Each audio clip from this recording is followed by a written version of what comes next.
menjalani online service pada minggu keempat di bulan Januari. Di sini ada Kak Nia, Kak ada Noel, dan Kak Chelsea. Nah adik-adik, saat ini kita akan siap untuk beribadah kepada Tuhan Yesus. Dan pastinya adik-adik di rumah sudah siap dan bersemangat untuk memuji dan memuliakan nama Tuhan. Sebelum itu, kita akan buka ibadah ini dengan doa. Mari semua lipat tangan, tutup mata. Mari kita satu dalam doa. Tuhan, terima kasih kami bisa dibangunkan pada hari ini dengan keadaan yang sehat dan kuat. Sekarang Tuhan, kami akan mengikuti ibadah. Biarlah Engkau pimpin kami agar kami dapat beribadah dengan baik. Hanya ini doa kami, dalam nama Tuhan Yesus kami berdoa. Haleluya.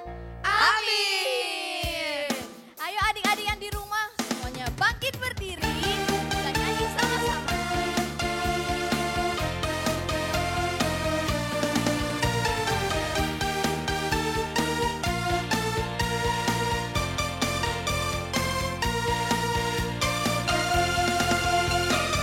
Kuat-kuat yang terkuat, hebat-hebat yang terhebat, besar-besar yang terbesar,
kita mau menyembah Tuhan. Adik-adik di rumah boleh duduk tenang. Kita akan menyembah Tuhan. Kita nyanyi sama-sama.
Yesus buat hari ini ya Tuhan.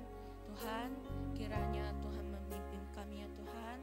Tuhan, kami akan memulaikan ibadah kami ya Tuhan. Tuhan, jagalah kami ya Tuhan. Tuhan memimpin kami ya Tuhan.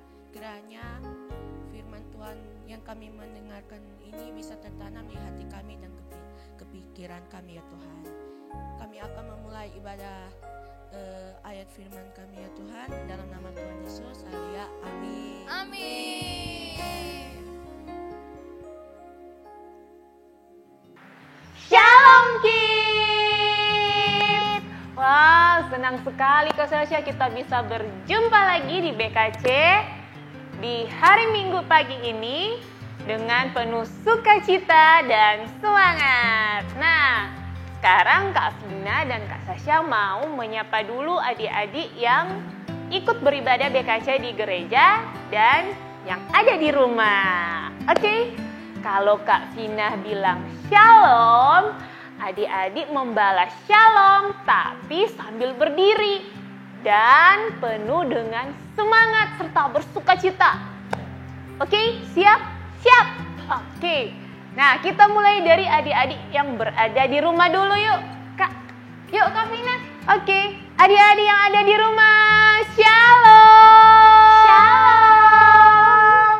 Wow, semangat sekali Kak. Iya Kak, sekarang giliran adik-adik yang ada di gereja. Shalom. Shalom. Apa kabar hari ini? Wow, luar biasa katanya Kak. Semangat banget ya Kak. Iya, semangat sekali pastinya. Karena hari ini kita akan beribadah dalam BKC. Yes. Nah, sekarang adik-adik sudah siap belum untuk mendengarkan sharing firman Tuhan di minggu ini?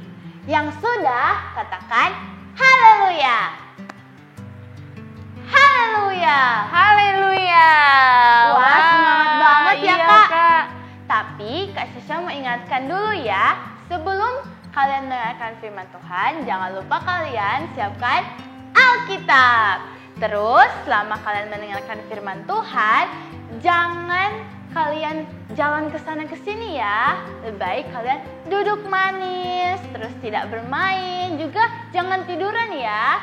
Juga jangan ganggu teman kiri atau kanan. Dan Kak Sasha mengingatkan, kita kalau mendengar firman Tuhan harus duduk manis, harus menghormati firman Tuhan ya adik-adik. Yang setuju katakan amin. Nah, minggu ini sharing kita masih tetap sama dengan tema kita di minggu lalu. Ada yang masih ingat belum temanya tentang apa? Ya, betul sekali. Temanya tentang jaminan yang dibawakan oleh Kak Juan. Yeay. Wah, berarti masih ada yang ingat juga ya Kak, Iya, walaupun Kak. ada beberapa juga yang masih lupa.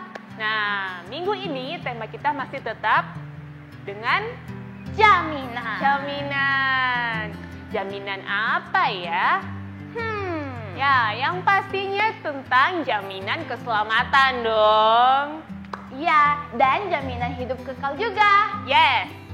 Nah, buat adik-adik yang udah bisa menulis, silakan ditulis ya sharing firman Tuhan setiap minggunya. Bisa ditulis di note supaya bisa rapi. Nah, temanya yang ditulis, temanya apa, kakak yang bawanya siapa, juga nilai-nilai yang kalian dapat di sharing itu. Buat adik-adik kelas kecil dan kelas tengah bisa minta bantuan orang di rumah ya. Bisa mama, papa, kakak, semuanya. Ya, yang pasti bisa membantu ya adik-adik. Iya Kak. Yes. Nah, Oke kids, sekarang Kak Vina mau tanya nih. Apa yang sudah Tuhan lakukan untuk menyelamatkan kita? Ya. apa ya? Kalau begitu Kak Sasha, kita simak dulu yuk video yang satu ini. Apakah kamu pernah mendengar cerita tentang surga? Surga adalah tempat yang indah, tempat yang menyenangkan. Tuhan ada di surga dan Tuhan ingin kita semua pergi ke surga suatu hari nanti. Tentunya kamu ingin masuk surga, bukan?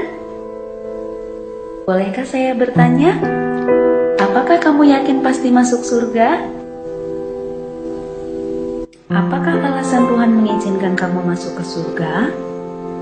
Banyak orang berkata, kita harus taat kepada orang tua, rajin beribadah, rajin berdoa, rajin berbuat baik, dan lain sebagainya.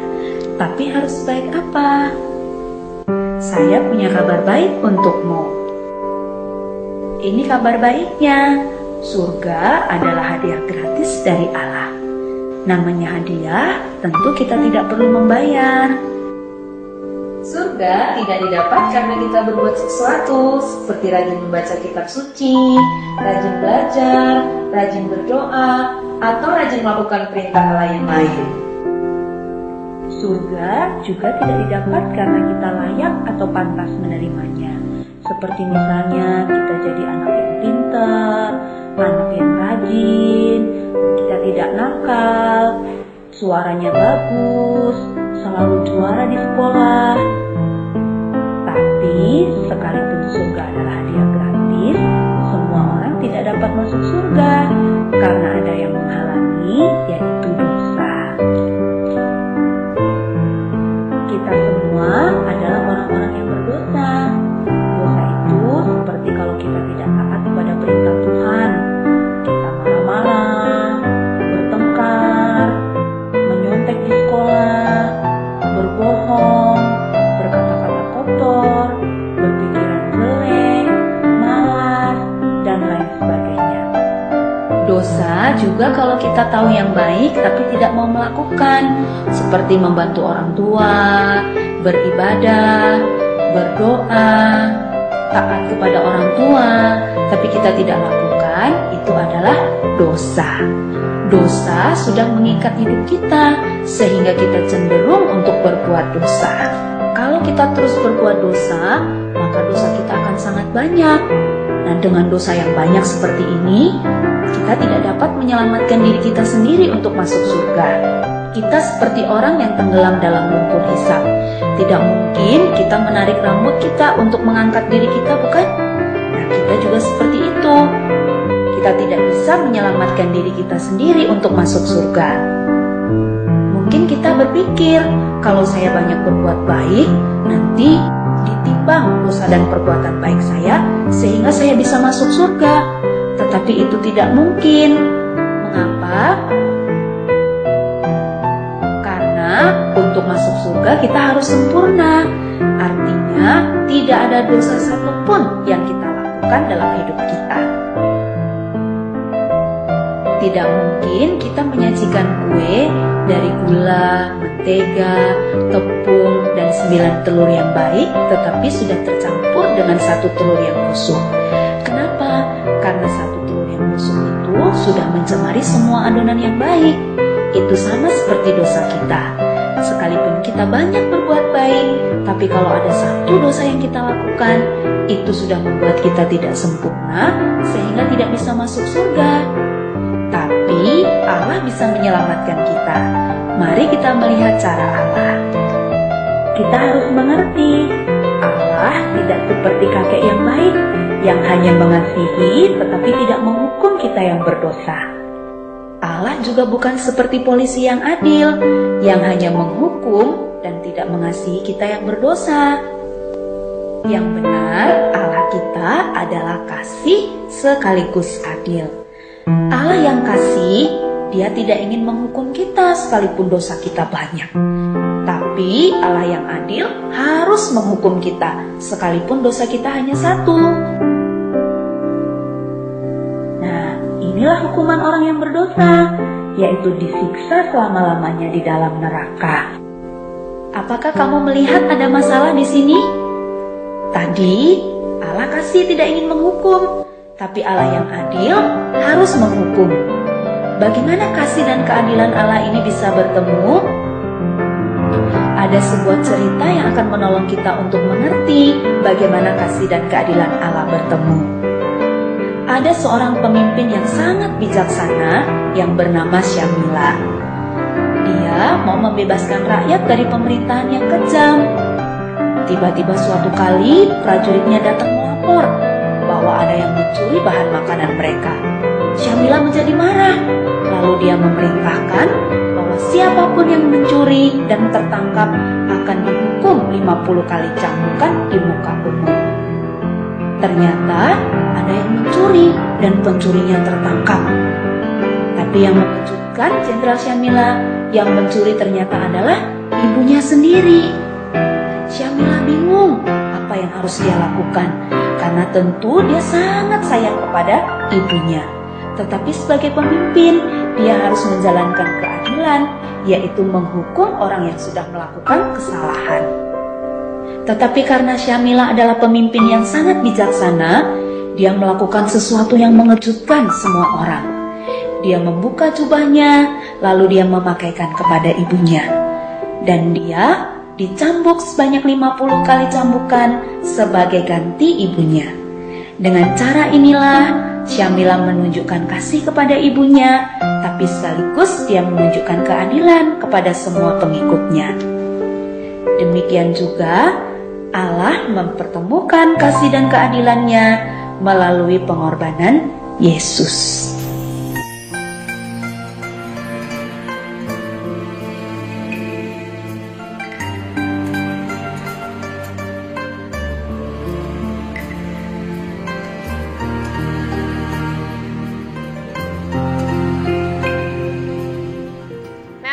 Gimana adik-adik videonya? Bentar Kak Vina. Kita kan udah terima Yesus sebagai Tuhan dan Juru Selamat, yang udah menebus segala kesalahan dan dosa kita di kayu salib. Pasti kita masuk surga kan? Berarti kalau kita buat salah lagi dan hidup sesuka hati, bisa dong? Kan kita udah dijamin masuk surga. Tentu tidak dong, Sasha. Yuk, Kak Vina ajak Sasha dan adik-adik yang ada di rumah untuk membuka kitab kita yang ada di kitab Kolose 2 ayat 6. Kolose 2 ayat 6. Ya, sekali lagi ya, Kolose 2 ayat 6. Nah, Kolose 2 ayat 6. Kamu telah menerima Kristus Yesus Tuhan kita. Karena itu hendaklah kamu hidup tetap di dalam Dia. Adik-adik, ketika kita memutuskan untuk terima atau percaya Yesus yang adalah Tuhan dan Juru Selamat kita sudah tinggal di dalam Yesus. Kita sudah terima tiket untuk bisa ke surga. Nah, sekarang gantian Kak Vina nih yang mau bertanya. Bagaimana kalau tiketnya hilang atau rusak? Atau kita ganti, kita tukar tiket itu dengan sesuatu. Adik-adik, ada yang pernah nonton bioskop nggak? Sasha pernah nggak nonton bioskop? Pernah dong Kak. Nah, kalau ke bioskop itu, kalau nggak punya tiket, kita bisa masuk nggak? Nggak bisa. Bisa. Nah, atau ikut Christmas celebration BKC Desember lalu? Ada dong. Ada kan si Sasha? Kalau nggak ada tiket untuk ditukarkan dengan souvenir dan snack, bisa nggak souvenir dan snacknya diambil? Nggak bisa. Nggak bisa dong. Begitupun dengan naik pesawat, kereta api, kapal laut, bus. Kalau tidak punya tiket, kita tidak bisa masuk. Gak bisa, Besti. Gak bisa, Besti. Yes. Nah, harus ada apa? Tiket. Harus ada tiketnya untuk bisa masuk. Nah, begitu juga ketika sudah tiba waktunya nanti, kalau kita tidak punya tiket yang Tuhan Yesus sudah berikan dengan gratis, dan kita tidak memegang tiket itu ketika sudah tiba waktunya nanti, kita tidak bisa masuk dalam kerajaan surga. Nah, begitu juga ketika sudah waktunya tiba, kemudian kita tidak punya tiket yang Tuhan Yesus sudah berikan secara gratis kepada kita. Kita tidak bisa masuk kalau tidak punya tiket itu. Nah, Kalau kita nggak bisa masuk ke surga, terus kita masuk kemana dong? Wah, adik-adik yang di rumah dan Kak Sasha pasti sudah tahu ya. Kak, masuknya kemana? Neraka. Takut. Terus tiket untuk bisa nonton bioskop itu dibayar pakai apa, Kak? Uang. Yes, adik-adik, kalau tiket untuk bisa nonton di bioskop dibayar pakai uang. Tapi tiket keselamatan yang Tuhan Yesus sudah berikan bagi kita itu dibayar dengan apa, Kak Sasha? Dengan darah Tuhan Yesus yang kudus. Wah, dibayar lunas lewat pengorbanannya di kayu salib untuk menebus dosa-dosa manusia, untuk menebus segala sakit penyakit dan penderitaan kita. Sekarang coba kita sama-sama membayangkan rasanya menjadi Yesus ketika berkorban di kayu salib. Coba Kak Sasha bisa bayangkan nggak? Nah, Kak Vina mau minta adik-adik untuk sama-sama kita mencoba membayangkan rasanya ketika menjadi Tuhan Yesus di saat itu, di saat Dia berkorban di kayu salib. Bisa nggak adik-adik tutup mata sebentar, tenangkan pikiran, tarik nafas dalam-dalam, terus buang. Sambil tetap tutup mata ya adik-adik. Dan dengarkan kata-kata Kak Vina.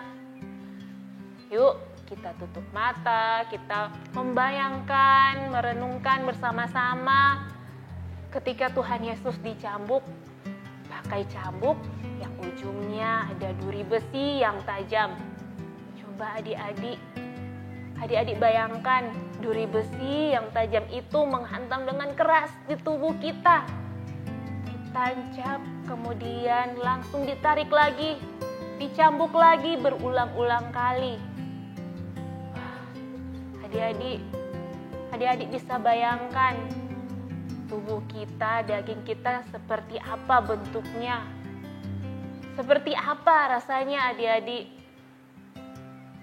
Sekarang adik-adik masih tetap dengan mata yang tertutup sambil membayangkan adik-adik dipakaikan mahkota duri di kepala. Seperti apa rasanya adik-adik? Coba adik-adik bayangkan. Dan bayangkan lagi nih, dalam keadaan yang sakit luar biasa, kita memikul kayu salib yang berat dan tetap dicambuk sepanjang perjalanan. Seperti apa rasanya adik-adik? Bayangkan kedua tangan dan kedua kaki kita tertembus paku. Dipaku di kayu salib. Coba adik-adik bayangkan rasanya ketika kayu salib diangkat. Seperti apa rasanya adik-adik? Bayangkan juga ketika tulang rusuk kita ditusuk pakai tombak dan darah tercurah. Coba adik-adik bayangkan rasanya seperti apa. Sangat-sangat sakit. Sekarang adik-adik sudah bisa membuka mata adik-adik. Gimana? Gimana Kak Sasha? Ternyata yang Tuhan rasakan sakit ya Kak. Lebih dari sakit. Sangat-sangat sakit dan sangat-sangat menderita. Nah, itu semua Tuhan Yesus lakukan demi apa? Demi kita, demi adik-adik, demi semua manusia yang ada di dunia ini. Membayangkan saja kita tidak sanggup ya Kak Sasha. Apalagi kita langsung yang merasakannya.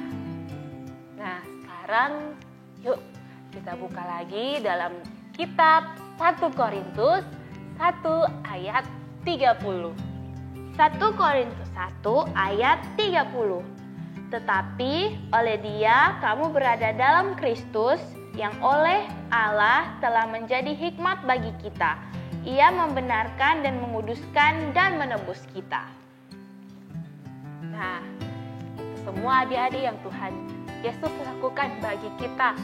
Menggantikan kita, menebus segala dosa-dosa kita, membayar dosa kita dengan darahnya yang suci dan kudus. Jadi dosa kita, segala kesalahan kita ditebus dengan darah Kristus yang kudus, bukan dengan darah binatang ya Kak Sasha. Ya, Kak. Ya, kalau Yesus mau memakai kekuasaan Dia sebagai Tuhan, Dia bisa saja dengan gampang menghilang dari kayu salib. Tring, tiba-tiba hilang. Tahu, menghilangkan rasa sakit Dia di badannya, di tubuhnya, menjadi kebal terhadap rasa sakit. No, Tuhan Yesus memilih tidak melakukan semuanya itu. Karena apa adik-adik? Karena kalau Dia seperti itu, nantinya karya penyelamatan umat manusia tidak akan terjadi. Penebusan dosa manusia akan gagal. Sedangkan misi atau tujuan Tuhan Yesus datang ke dunia adalah untuk menyelamatkan umat manusia, untuk menebus segala dosa-dosa manusia lewat apa adik-adik? Yaitu yang tadi sudah kita dengarkan, yaitu lewat pengorbanan Yesus Kristus di atas kayu salib. Wah, begitu ya Kak Vina. Luar biasa ya kasih Tuhan kepada kita. Terus Kak, bagaimana cara kita untuk menjaga tiket itu tetap di tangan kita? Yang harus kita lakukan agar supaya tiket keselamatan yang sudah Tuhan Yesus berikan kepada kita, agar tetap bisa kita pegang nanti, kita harus berjuang untuk tetap memegang tiket itu. Ya, kenapa harus berjuang? Karena tiket keselamatan yang sudah Tuhan berikan di tangan kita harus kita jaga baik-baik. Artinya tidak berpindah-pindah, terus-menerus, dan selalu. Gimana caranya? Caranya ada 3, yaitu yang pertama, hidup taat. Kita buka lagi yuk dalam 1 Yohanes 3 ayat 24. 1 Yohanes 3 ayat 24. Barang siapa menuruti segala perintahnya, ia diam di dalam Allah dan Allah diam di dalam dia. Dan demikianlah kita ketahui bahwa Allah ada di dalam kita, yaitu Roh yang telah Ia karuniakan kepada kita. Nah, itu dia adik-adik. Yang pertama, kita harus hidup dalam ketaatan. Ya, taat kepada siapa? Taat kepada Tuhan, yaitu bisa dengan rajin beribadah, rajin sekolah minggu, apalagi Kak Sasha? Rajin berdoa, Yes. Rajin membaca Alkitab, dan jangan lupa, jangan cuma dibaca, tapi dipraktekkan juga dalam kehidupan kita sehari-hari. Ya, dan kita harus tetap taat untuk melakukan kebenaran. Tetap taat, tetap menjalankan apa yang menjadi perintah Tuhan. Dan semuanya itu adik-adik tidak mudah adik-adik. Ketika adik-adik hidup dalam ketaatan, melakukan kebenaran, pasti banyak orang-orang yang akan ngomongin adik-adik di belakang. Atau teman-teman adik-adik. Pasti ngomongin adik-adik. So, nih si Sasha, tuh lihat tuh si Sasha. Dia sok suci, sok-sokan, sok sok inilah, sok itulah. Nah, jadi adik-adik harus tetap kuat, harus tetap konsisten untuk tetap taat dalam iman, kuat juga bertahan dari segala omongan hal-hal yang negatif tentang kita. Ya, betul sekali. Nah, yang kedua adalah akui Yesus. Kita buka dalam Amsal 3 ayat 6. Amsal 3 ayat 6. Akuilah dia dalam segala lakumu, maka ia akan meluruskan jalanmu. Nah, itu dia adik-adik.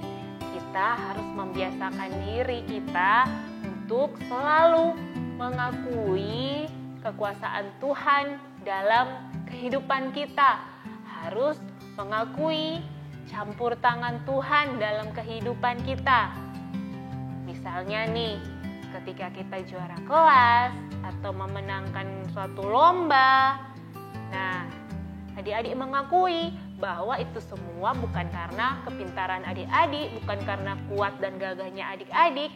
Itu semuanya karena campur tangan Tuhan, karena ada kuasa Tuhan dalam kehidupan adik-adik yang bisa memampukan adik-adik sehingga adik-adik bisa berhasil, bisa sukses, bisa juara kelas atau juara umum di sekolah. Nah, begitu juga ketika kita lagi sakit, terus sembuh dari sakit penyakit. Wow, itu semuanya karena siapa?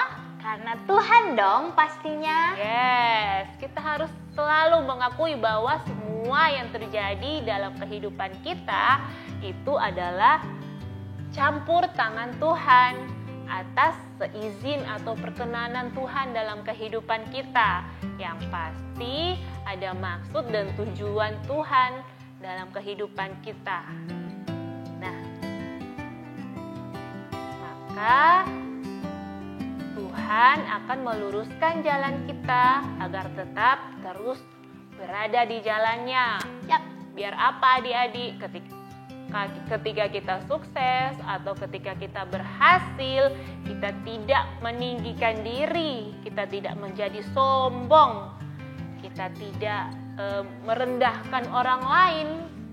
Tapi ketika kita mengakui bahwa semuanya itu hanya karena Tuhan, hanya karena kemurahan Tuhan, hanya karena kebaikan Tuhan, adik-adik bisa melakukan ini dan itu, melakukan segala hal.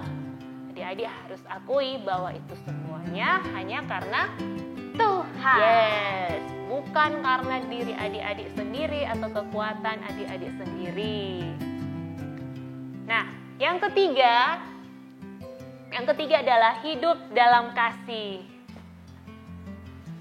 Kita buka Alkitab lagi, kita mau baca Alkitab lagi di dalam 1 Yohanes 4 ayat 16. 1 Yohanes 4 ayat 16. Kita telah mengenal dan percaya akan kasih Allah kepada kita.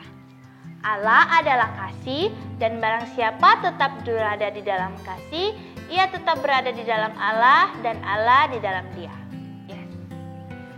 Kita harus hidup dalam kasih Allah. Kita sudah menerima kasih Allah yang sangat sempurna dalam kehidupan kita. Nah, ketika kita tidak percaya, berarti kita tidak mengenal Allah. Jika kita tidak percaya kuasa Tuhan, kasih Tuhan dalam kehidupan kita, itu berarti karena kita tidak mengenal Allah dengan baik. Nah, kasih akan mengubah banyak hal dalam kehidupan kita. Ketika kita merasakan kasih Kristus dalam kehidupan kita dan mengalami kasih Kristus, sadar siapa kita, itu akan mendorong kita untuk bisa melakukan kebenaran sesuai firman Tuhan. Contohnya nih, mengampuni. Kalau ngomong itu, kalau bicara itu sangat gampang ya Kak Sasha. Iya, Kak. Mengampuni, iya sangat gampang. Tapi pada kenyataannya, nih Kak Sasha, kalau misalnya di sekolah nih ada teman yang jahat sama Kak Sasha, suka membuli Kak Sasha, pokoknya suka menyakiti hati Kak Sasha. Padahal Kak Sasha tidak punya kesalahan sama dia, tidak pernah membuat masalah dengan dia, tapi dia terus-terusan berbuat yang tidak baik kepada Kak Sasha. Nah, ketika dia susah, dia kesulitan, Kak Sasha mau bantu nggak? Sebenarnya Kak Sasha nggak mau bantu Kak. Tapi karena Kak Sasha sudah hidup dalam kasih, pasti Kak Sasha akan mengampuni dia dan menolong dia. Ya, karena di firman Tuhan sudah jelas, kita harus saling mengampuni. Ya, sekalipun daging kita sangat berat untuk mengampuni, tapi itu semua adalah kebenaran dan kita harus taat kepada kebenaran atau perintah Tuhan. Dan kalau kita sudah merasakan kasih Kristus, kita pasti akan mengasihi juga orang lain, mengasihi sesama kita, sekalipun tidak enak rasanya ya Kak. Iya Kak. Sekalipun sangat berat sekali, tapi kita juga harus ingat, dosa kita, kesalahan kita kepada Tuhan juga sangat banyak. Tapi apa adik-adik? Tuhan sangat mengasihi kita dan mengampuni kita. Bahkan rela berkorban di kayu salib untuk menebus segala dosa-dosa kita. Nah, ketika kita merasakan kasih Tuhan, pastinya kita bisa mengampuni dengan mudah kepada orang-orang yang berbuat salah kepada kita. Kak, terus yang terakhir, Kak Vina kan tadi sebut-sebut tiket masuk surga. Tiketnya seperti apa Kak? Bentuknya seperti apa? Terus ambilnya juga di mana? Ya ampun Sasha. Nah, tiket yang Kak Vina maksud itu tiket untuk bisa masuk ke surga itu bentuknya dalam setiap perbuatan kita selama hidup di dunia. Jadi Kak Sasha, tiketnya bukan seperti tiket yang waktu kita nonton bioskop, bukan seperti tiket pesawat atau tiket kereta api atau bus. Nah, terus Kak, tadi kan Kak Vina sebut-sebut tiket masuk surga. Tiketnya seperti apa Kak? Bentuknya seperti apa? Terus ambilnya di mana? Tiket untuk bisa masuk ke surga itu dalam bentuk perbuatan kita selama hidup di dunia. Perbuatan yang seperti apa? Ya, yang pastinya perbuatan kita yang melakukan kebenaran, perbuatan yang taat kepada firman Tuhan, taat pada perintah Tuhan. Nah, yang itu yang harus tetap kita lakukan, yang terus-menerus kita lakukan dalam kehidupan kita sehari-hari. Tetap terus taat pada perintah Tuhan sekalipun tidak enak, sekalipun sangat susah, sekalipun sulit. Tapi kita tetap taat pada perintah Tuhan, melakukan kebenaran. Nah, ketaatan itulah yang membuat tiket kita tetap di tangan kita. Tiket untuk bisa masuk ke dalam kerajaan surga.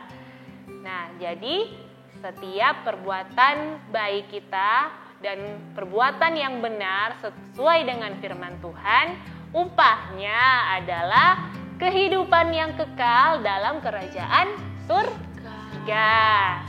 Nah, adik-adik, tapi yang Kak Vina perlu ingatkan kepada adik-adik, jangan kita melakukan perbuatan yang baik, taat kepada firman Tuhan, taat pada kebenaran, perintah Tuhan, itu semuanya hanya karena kita ingin masuk ke surga.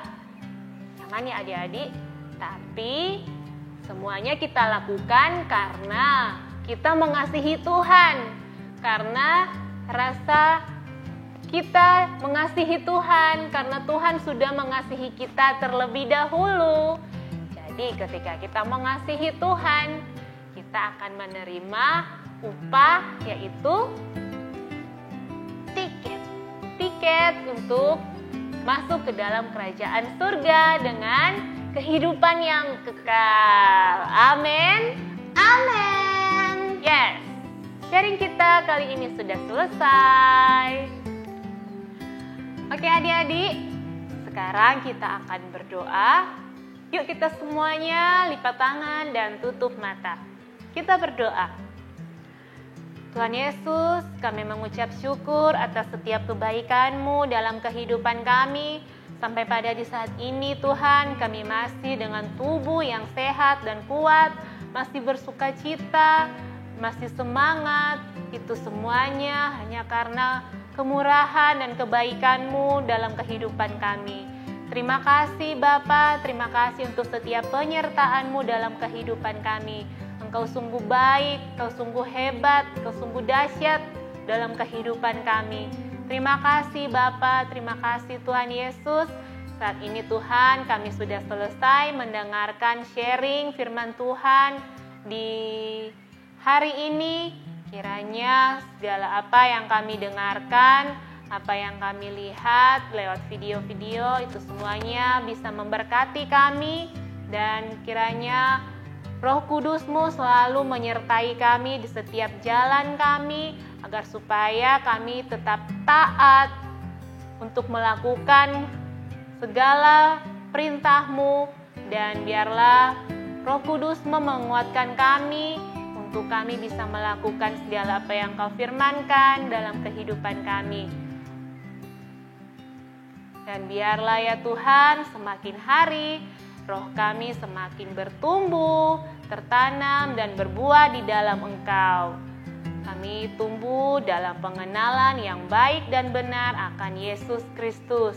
Terima kasih Tuhan, kami akhiri ibadah kami di hari ini dalam nama Bapa, Putra, dan Roh Kudus.